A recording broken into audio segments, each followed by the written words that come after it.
ഫർള് നിസ്കാരം ഖളാ ആയാൽ സുന്നത്ത് നിസ്കരിക്കാൻ പറ്റുമോ? ഈ ഒരു മസല 2 മാസം കഴിഞ്ഞ് ആവർത്തിച്ച് വരുന്ന ഒരു മസലയാണ്. റമളാനായാല് ആൾക്കാർ നല്ല സന്തോഷത്തിൽ മസല പഠിക്കാനേ ഉസ്താദെ കുറെ ഫർള് ഖളാ ഉണ്ട്, ഞാൻ തറാവീഹ് നിസ്കരിക്കണോ?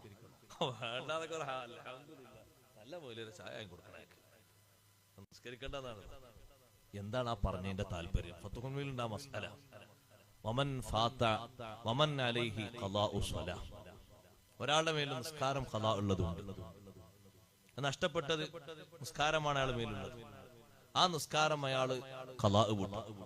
എന്നിട്ട് അവിടെ പറഞ്ഞു, ദൈനുദ്ദീൻ മഖ്ദൂമ് തങ്ങള്, ഇബ്നു ഹജർ തങ്ങളെ ഫത്വ പറഞ്ഞു, യൽസമുഹു ജമീഉ സർഫു ജമീഇ സമനിഹി, സമയം മുഴുവനും അത്യാവശ്യമുള്ള ഉറക്കം, അധ്വാനം, സമ്പാദ്യം, അത് അങ്ങോട്ടും ഇങ്ങോട്ടും പോയി വരുന്ന സമയം മാറ്റി വെച്ച് ബാക്കിയുള്ള സമയങ്ങളൊക്കെ ഈ ഖളാഇന് വേണ്ടി വിനിയോഗിക്കൽ നിർബന്ധമാണ്.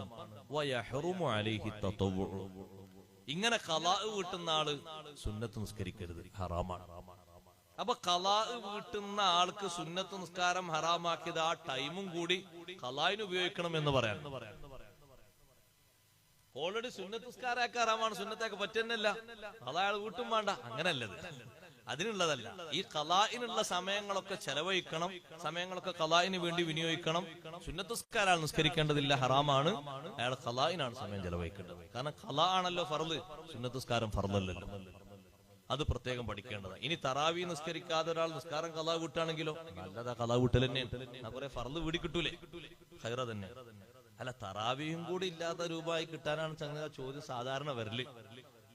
അപ്പൊ പിന്നെ ആൾക്കാർ അതിനാണല്ലോ മോഹിക്കുക.